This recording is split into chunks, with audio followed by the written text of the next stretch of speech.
그러면 이제 진행하겠습니다. 저는 유넷 이번에 유넷을 발표하게 된 하테라라고 합니다. 어, 2015년에 발표된 논문이고, 세그멘테이션 분야에서 굉장히 유명하고, 현재까지도 많이, 사용되고 있는 그런 논문이라고 알고 있어요. 굉장히 유명하기도 하고. 그래서 일단 유넷은 바이오 메디컬 분야에서 이미지 세그멘테이션을 목적으로 제한된 엔드-투-엔드 방식의 플리 컨볼루셔널 네트워크 기반의 모델입니다.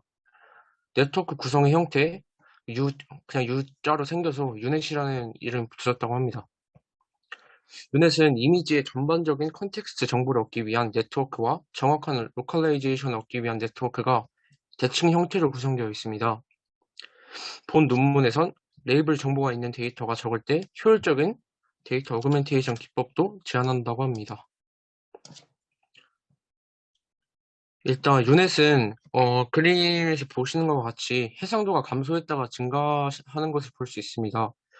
일반 분류 모델에서는 해상도를 감소시키다가 마지막엔 클래스의 개수와 같은 차원을 갖도록 만드는데요.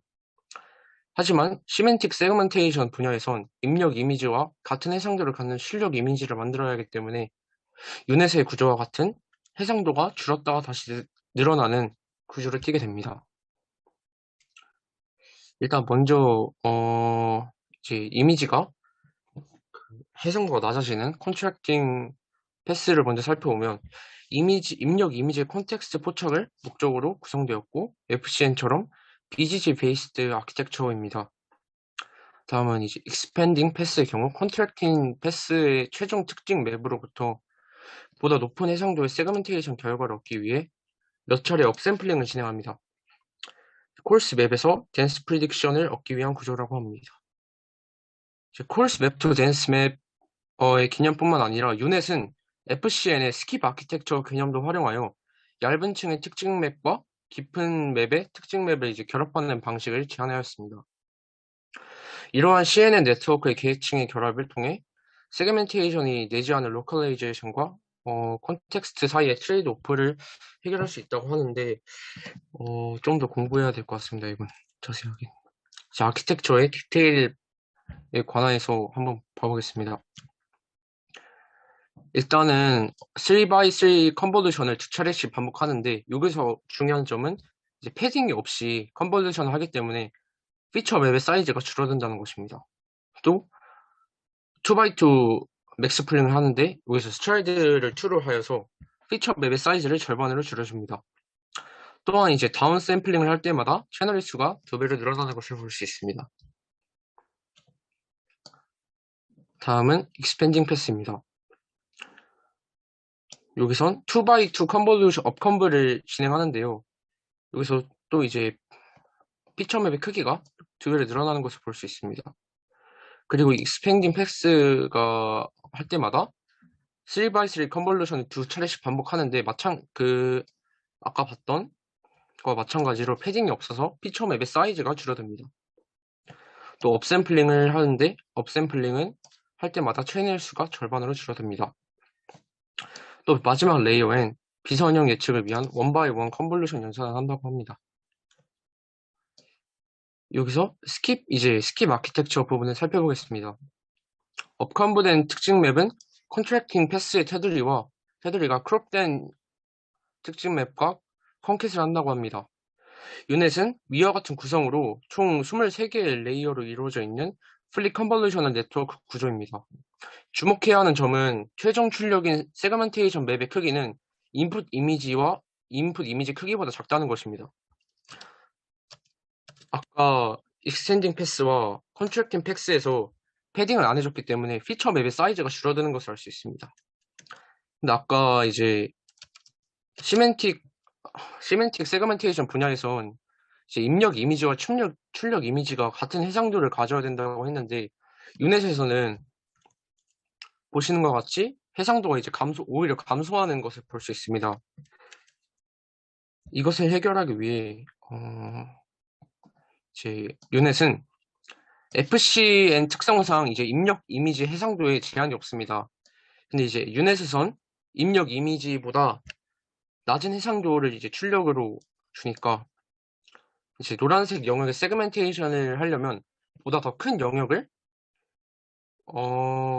보다 큰 영역을 네, 이제 크롭을 따서 세그멘테이션을 진행해야 합니다.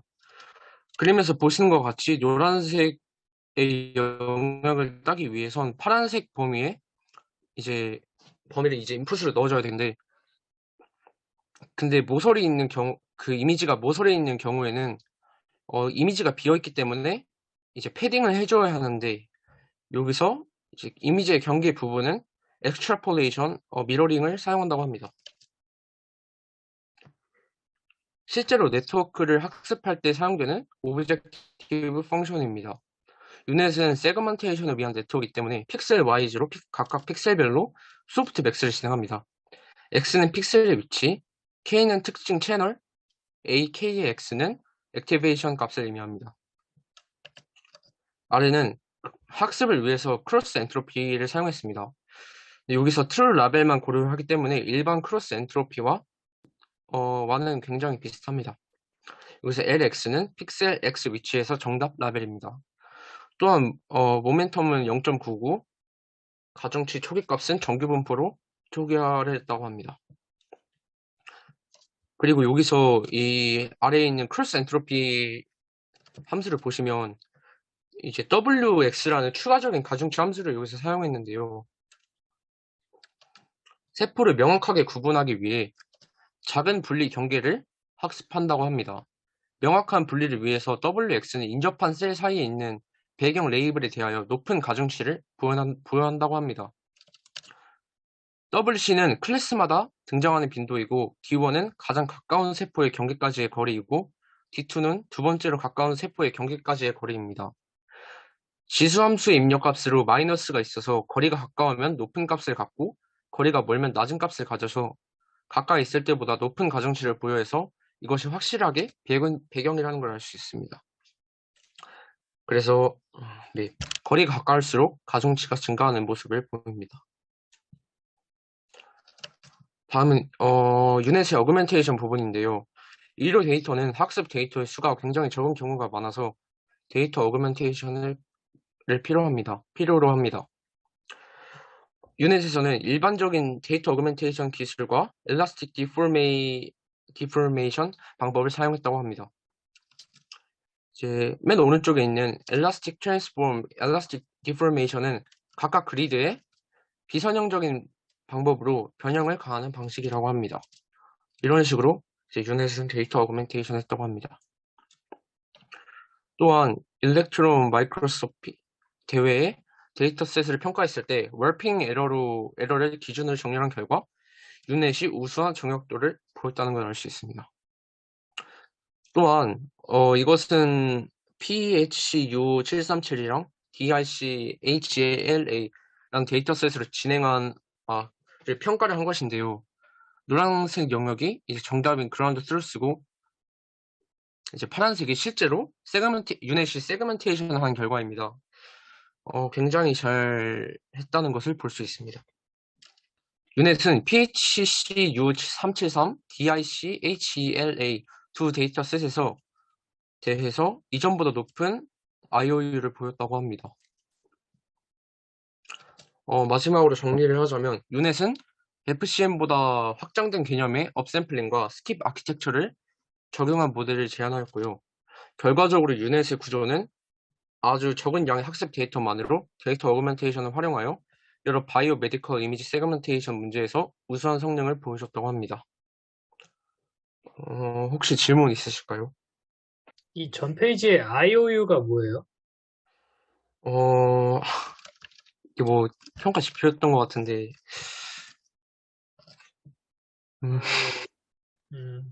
괜찮을 것 같아요. 네네. 제가 조금 얘기하면은 IOU가 네. intersection over union이라고 그 전체에서 얼마나 그러니까 정답과 예측한 거에서 얼마나 그 중복된 공간이 많냐 이거를 네, 네. 그런 매트릭이 있을 수 있겠네.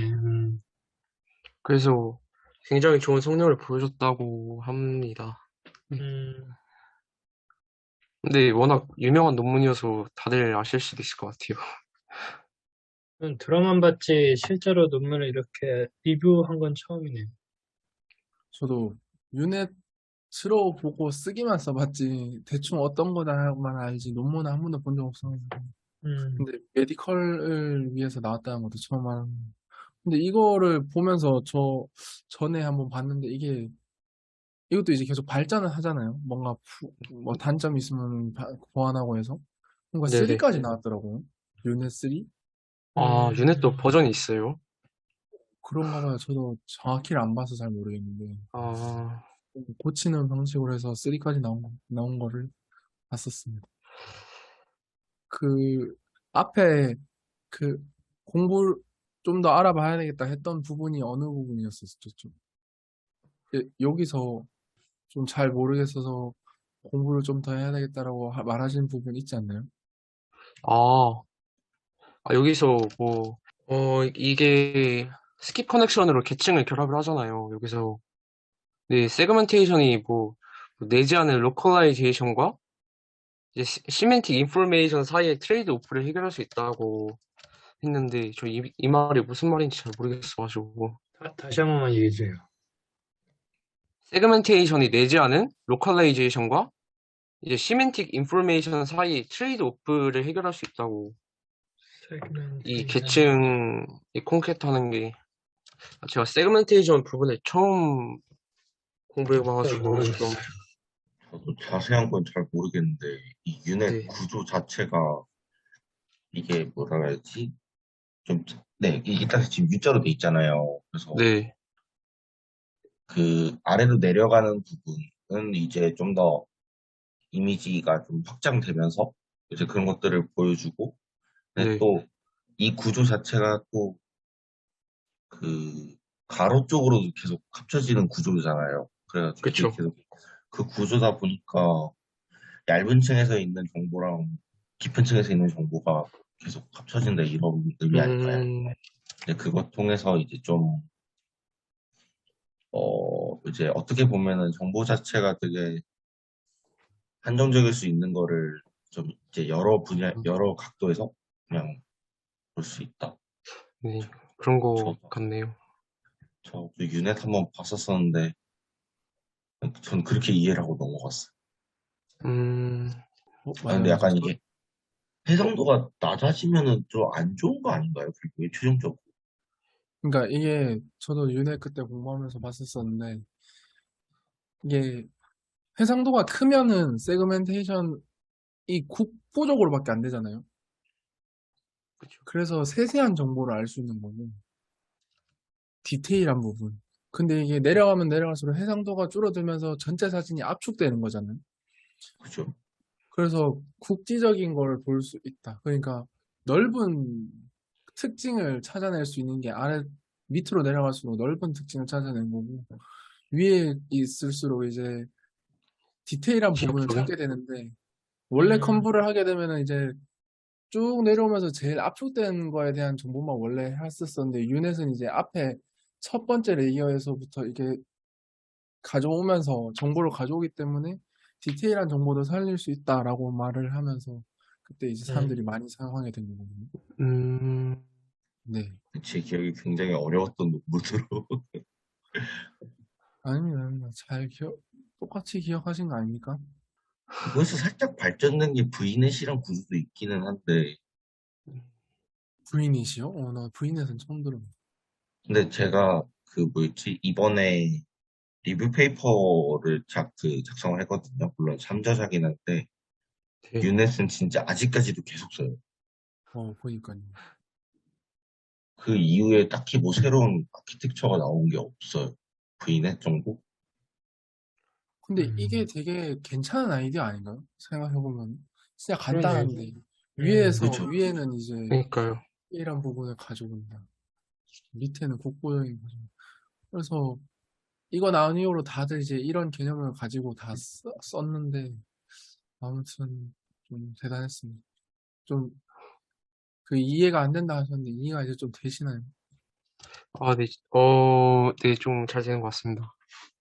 근데 뭔가 이 논문이 이제 의료 쪽에서 그런지 몰라도 그 평가 지표가 좀 달라가지고 저도 이제 막 뭐 워핑 에러 뭐 이런 거 보면은 뭐지? 약간 이렇긴 해요.